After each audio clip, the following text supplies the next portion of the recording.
Renda fixa ou fundo imobiliário? Nesse vídeo eu fiz aqui uma listinha para conversar com você sobre as diferenças e vai ser um papo, assim, eu fiz uma lista de itens, mas vai ser um papo bem informal aqui, sem muito roteiro, que eu também não gosto muito de roteiro não. De qualquer forma eu fiz um aqui para me ajudar, mas vamos lá. O primeiro ponto, e aí eu vou usar, né, o roteiro, é a questão do seguinte: o que é renda fixa, tá? O que é renda fixa?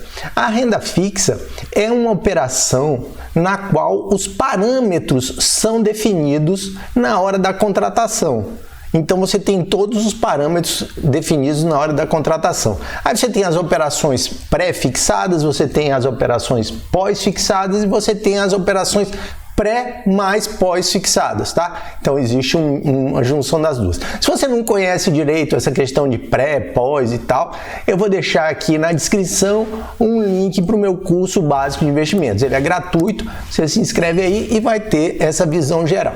Se você já conhece, então vamos continuar aqui também para ter essa ideia geral da diferença entre renda fixa e fundo imobiliário. Quando você trabalha com a renda fixa, então, eu estava dizendo que os parâmetros são definidos no momento da contratação.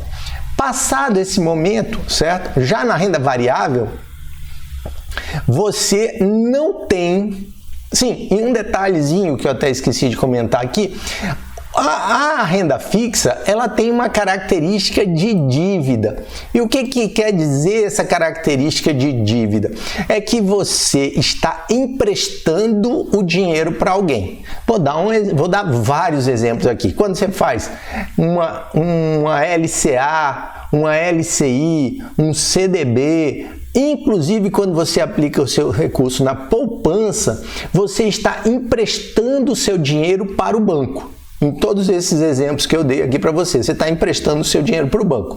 Quando você você adquire uma debênture, tá? E aí também aqui na descrição tem vídeo sobre debênture, tem vídeo sobre LCA, LCI, inclusive no curso gratuito também eu explico o que é LCA, LCI, mas assim, nesse caso você está emprestando o seu dinheiro para o banco. E aí, no caso da LCA e da LCI, da poupança e tal, e do CDB, quando você tem uma debênture, você está emprestando o seu dinheiro para uma empresa. Então, grandes empresas, elas emitem debêntures, ou inclusive não tão grandes assim, mas empresas que são sociedades anônimas, elas emitem debêntures e elas pegam dinheiro emprestado das pessoas. Essa operação com as debêntures, ela é uma operação de renda fixa quando os parâmetros são totalmente determinados, embora exista algumas debêntures, que eu também não adianta entrar em detalhe, mas que possibilitam a conversão em ações, mas aí ela tem uma característica mista aí, mas a gente vai voltar aqui para a nossa vaca fria. Existe também os CRA, CRIs, tudo tem aqui na descrição ou na lista de vídeos, você vai achar explicação para cada um dessas operações que eu estou falando. E aí, volto a dizer, é um dinheiro que sai da sua conta basicamente com a data de retorno acertada. No caso da poupança, mas na poupança não. Mais ou menos, porque você pode tirar o dia que você quiser. Então, o acordo você vai passar tantos dias. Se você não passar aqueles dias, você não vai receber o rendimento de um período para o outro, certo? Que é o caso da poupança. Às vezes você diz assim, eu vou passar só 15 dias, você não vai ganhar nada. Então, você passar 45 dias, você ganha o rendimento da primeira fase e já não ganha da segunda. Mas, então, ele tem uma característica de dívida.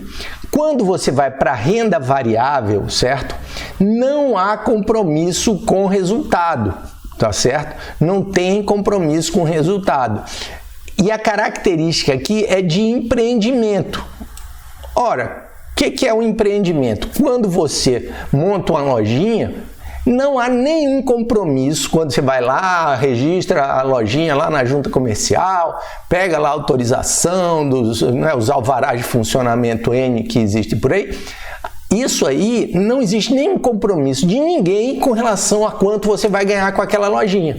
Se você vai vender muito, se você vai vender pouco, você não vai vender nada, isso não tem nenhum acordo, né? Se o custo que você vai ter de colocar os produtos lá vai dar lucro ou não vai.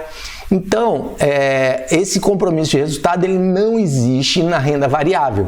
É uma coisa que pode acontecer e pode não acontecer, tá? Então, por isso que as pessoas até falam, porque tem mais risco, tem isso. Bom, não é que tenha mais risco, depende. Você pode fazer uma operação de renda fixa que tem um risco absurdo, né? Que você fez um empréstimo, aí é que tá, qual é o tipo de risco que você está tratando? Mas você fez um empréstimo para alguém que não iria pagar. Essa pessoa não pagou, pronto, seu risco foi total, você não recebeu absolutamente nada, né? Então, não é a questão de risco, é muito mais ampla do que essa conversa mole de tem mais risco, não sei o que, não é bem assim que a gente deve pensar.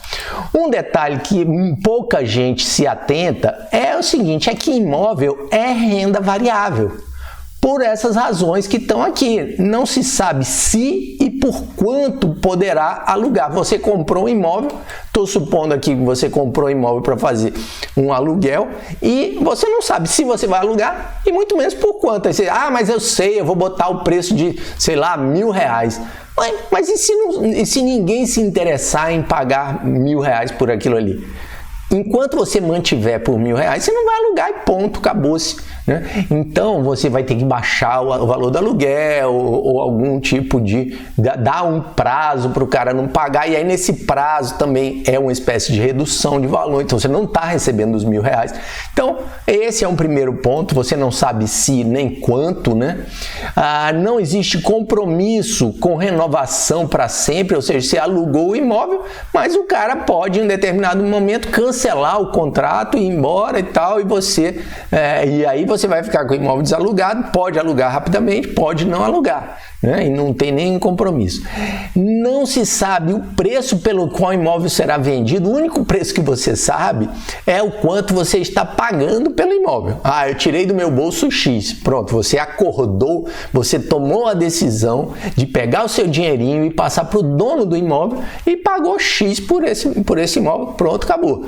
Quanto que esse imóvel vai valer depois do momento de você assinar o contrato, isso ninguém sabe. Você pode dar uma sorte danada de ter uma valorização, você pode não dar sorte nenhuma de ocorrer uma desvalorização, né? Então, assim, não existe nenhum acordo. É uma característica de empreendimento. Você está empreendendo. Você pegou o dinheiro, aplicou numa determinada coisa, esperando um resultado incerto. E ninguém pensa nisso na hora de comprar imóvel.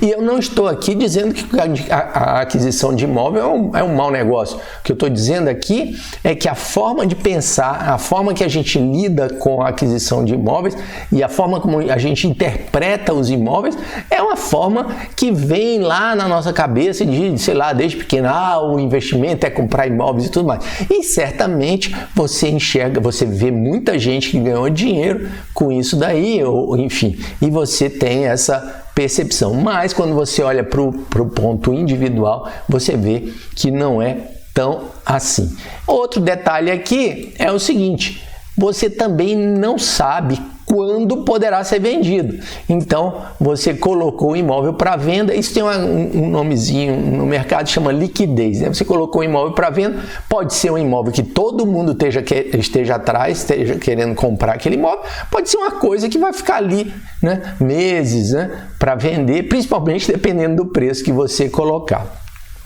Um detalhe aqui que eu quero passar é o seguinte: o fundo imobiliário, ele não é um imóvel, mas tem características semelhantes se for um fundo de tijolo, do tipo fundo de tijolo. O que é um fundo de tijolo? Certo? Um fundo de tijolo, vou até dar um exemplo aqui, vou colocar aqui, só um minutinho, que vou colocar aqui um exemplo de fundo de tijolo para a gente ver. É um fundo, esse daqui não é indicação de compra, não é indicação de absolutamente nada. Eu peguei aleatoriamente, inclusive porque foi um vídeo que eu fiz recentemente, então já tinha os dados aqui, fica mais fácil. Então aqui, ó, esse fundo aqui é um fundo de tijolo, ele tem vários prédios, tá? Tem vários prédios e que são alugados ao Banco do Brasil, tá? Então pronto, então aqui são vários prédios que são alugados ao Banco do Brasil. Aqui não tem operações de crédito a princípio, tá? Existe uma besteirinha lá, mas que é outra história que a gente não vai entrar em detalhe. É o dinheiro que sobra lá no caixa, que é possível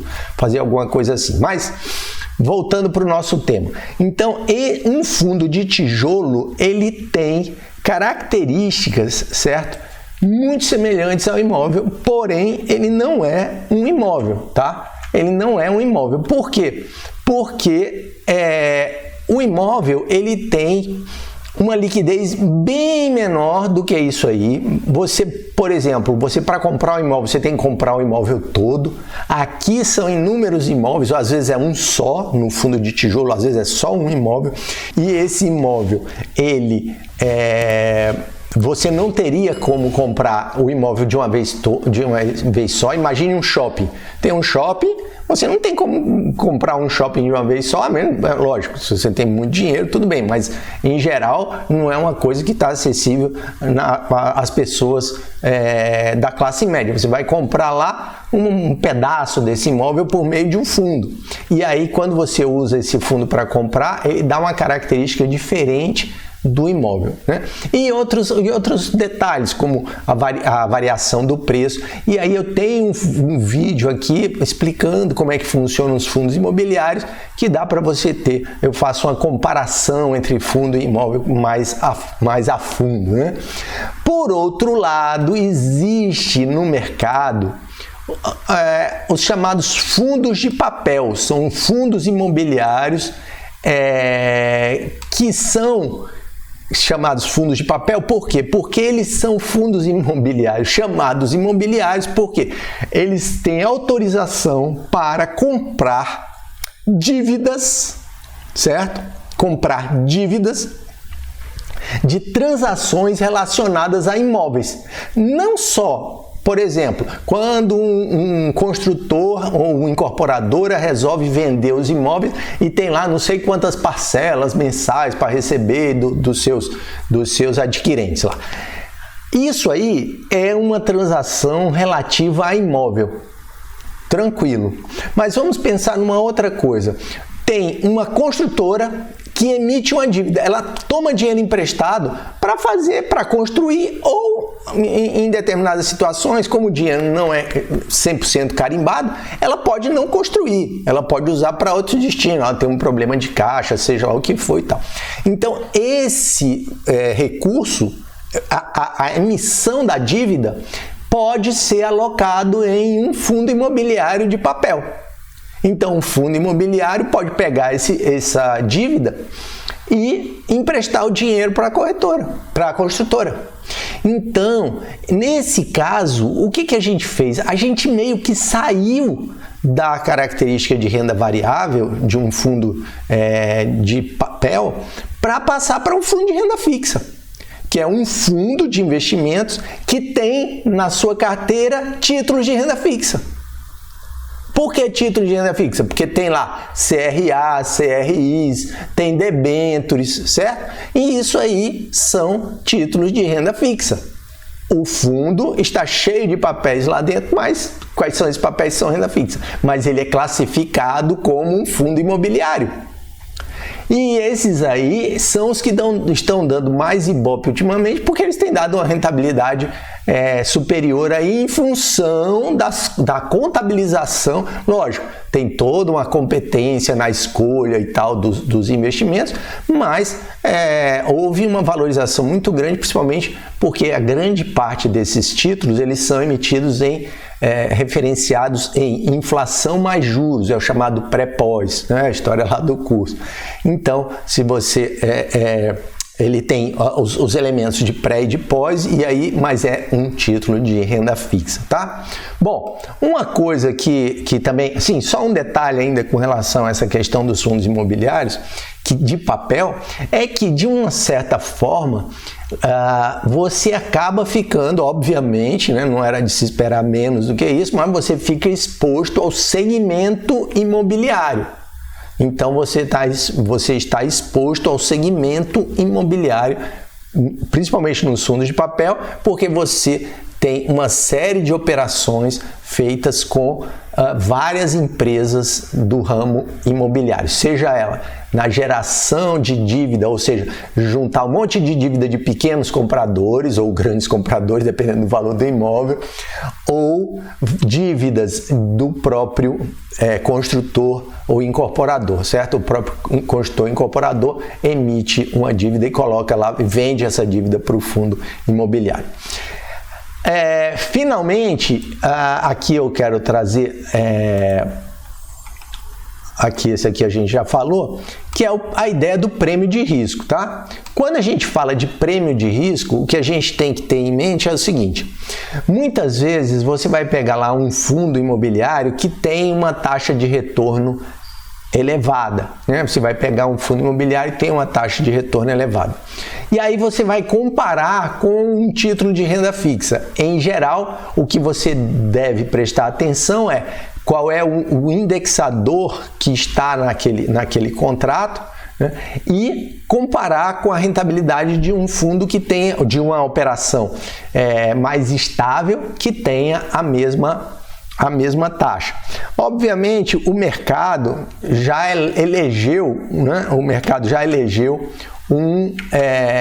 Um indexador que é o IMA B5+, ou seja, vou passar aqui para você, só para ter uma ideia, IMA B5+, deixa eu grifar aqui, olha aqui, ó, IMA B5+, que é uma ponderação de títulos, dos títulos NTN-B, que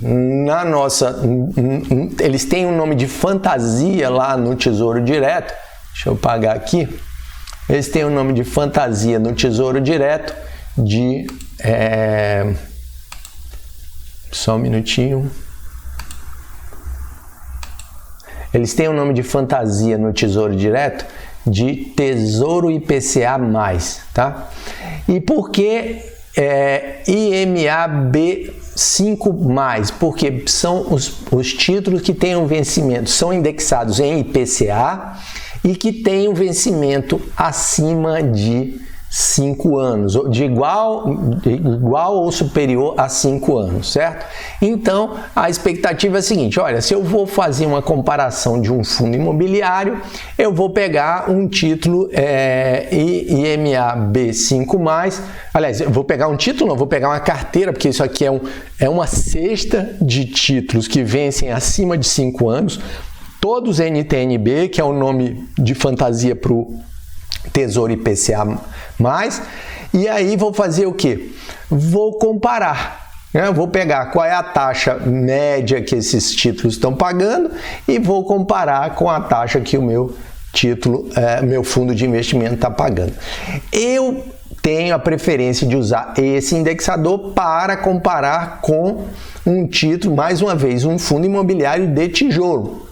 Porque se eu uso para comparar com um fundo de títulos, isso tem uma certa, acaba tendo um pouco de distorção, mesmo porque existem vários indexadores. Você vai ter nesses fundos imobiliários de papel a carteira composta por vários indexadores, vai ter dívidas que foram emitidas em DI ou CDI, tá certo? Vai ter dívidas que foram emitidas em IGPM, vai ter dívidas que foram emitidas em IPCA e por aí vai. Então, você tem uma mistura de coisas, diferentemente de quando você pega um imóvel que, em geral, eles têm lá um parâmetro, eles têm um contrato de aluguel, a maioria tem o seu fator de reajuste ou pelo IPCA ou pelo IGPM. Em geral, esse é o modelo dos títulos dos fundos de tijolos, tá? E dos contratos de alocação, contratos de locação feitos de imóveis físicos, né? E é isso. Bom, então isso aí é o que eu queria falar. Vou deixar um vídeo aqui sobre os fundos de como analisar fundos de papel. E se você gosta de assuntos de sistema financeiro, finanças pessoais, investimentos e educação financeira e não fez sua inscrição no canal, inscreva-se, marque o sininho de notificações.